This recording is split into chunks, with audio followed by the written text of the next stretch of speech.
Hi, I'm James Kirby, Managing Editor of Eureka Report, and welcome to our series Getting Set for the Year Ahead. Today I'm talking to Charles Leyland. He's the Managing Director of Leyland Asset Management, and we're going to talk about cash today. Hi Charles. Hi James. Now, it seems simple from the outside. It seems the safest, doesn't it, cash? You put your money in cash, you take no risk. That's not really the case, and certainly hasn't been the case in Australia. Tell us the difference and the different places, the different areas of risk in cash. Well, there's a number of issues with cash. The first is that historically cash has been a very, very poor performer relative to other asset classes. So you actually run the risk of your money, your growth not actually keeping up, particularly relative to inflation. So at the moment we've got quite a benign inflation environment, and over the last few years the cash returns have been quite good before the interest rate cuts started coming through. So you could put your money in the bank, have it government guaranteed, and be earning very, very good returns relative to inflation. Yes. That's actually changed a little bit now. You're seeing, after all the interest rate cuts, some banks are only paying 2.5%, 3%, and you really actually run the risk of losing purchasing power of the money that's in the bank. But to be fair, obviously what investors like is that guarantee, that low volatility that cash offers. But what I imagine the point you're making is that as the interest rates drop, cash is getting almost to the point where it's returning nothing after inflation. Yeah, that's right.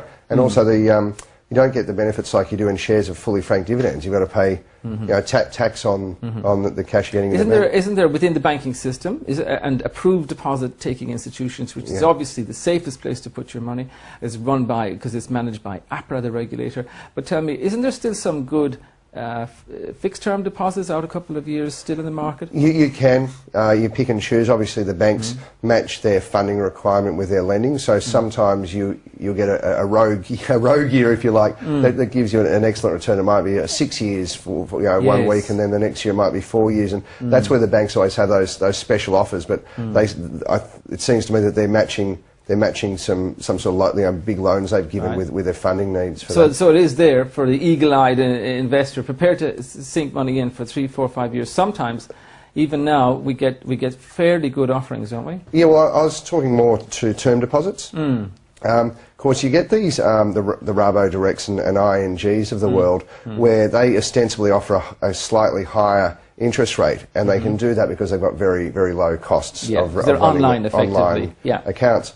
But you've got to be careful with those as well, because they've got all sorts of moving parts around them. Rabo Direct, now if you want the higher rate, you've got to put in $200 a month, and if you miss a month, your rate sort of ratchets down. So you've got to be on the ball, and even with the term deposits, the banks, unless you nominate how you're rolling over, quite often your rollover period will be at a substantially lower rate than the original term deposit. So when the term ends, you fall into a very low standard rate. Now let's just, but having said that, they remain guaranteed, and there is that low volatility. But the danger we talk about in cash is beyond the banks and beyond approved deposit-taking institutions. A lot of people lost money in cash accounts in recent years. How did that come to pass? Well, that's a very good point, because cash isn't cash. Cash is quite a complicated investment.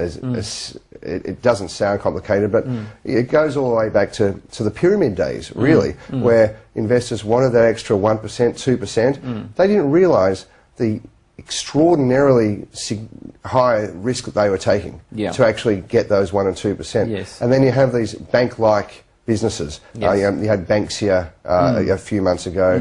There was a deposit company in Gippsland recently. So they look like banks. They have at-call accounts, and they look like banks, but they're not. That's right. And what happens? It's all. They're very good for the communities, obviously, that they're in, until they go broke. So the idea behind them is a wonderful idea, but the problem is that they lend money to people that can't loan money through the banks. So by definition, they have to charge a little bit more, but that little bit more they're charging isn't really related to the extra risk they're taking. So credit unions and those sort of things are not quite the same as banks, even though on the surface to a lot of people they seem very similar. Very good. Well, I suppose the main point to investors is, in the area of cash particularly, if you see rates that are higher than you expected and higher than the general rate, there has to be, by definition, a lot of risk behind getting that figure up there. There has to be. And, very good. And I was still talking about the 1% and 2% more, but then you get into these mezzanine finance type businesses. You see them, advertised all the time. Yes. They're offering returns of 11 and 12%. But for the risk you're taking, again, it's marketed as cash. The risk you're taking, you should be getting 25% return. You virtually should be getting equity returns on that money. Very good. Thanks, Charles. Thanks, James.